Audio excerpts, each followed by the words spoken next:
My 2-second video for this week has to do with moving parts in a 3D model. Zach showed me a nice trick. As you can see, I have these clips that need to be moved. They should be sitting down flush on top of this horizontal. There's 2 of them from here to here. So now if I go in and just grab them and move them a distance, they may not be right where I want them. So there's a neat trick you can do. So here's what you do. First thing I want to do is I want to look at it from the end point so I can see where they are. See where they're floating here. I need them to sit on top of this horizontal. So that you do move command like you normally would. Pick the objects, which that gets both of them. Grab it from a point, and then make sure your ortho or your snaps are set up.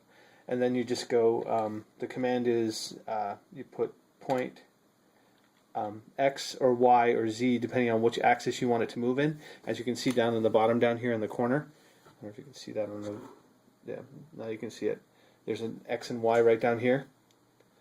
I need to move it in the X axis. So I want to say I don't want it to move in the Y or the Z axis. So I tip dot X or Y and Z and then hit enter.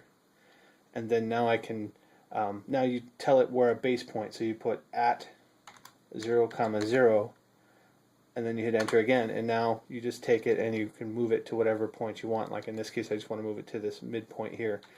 Perpendicular works great, so it's already set up for that.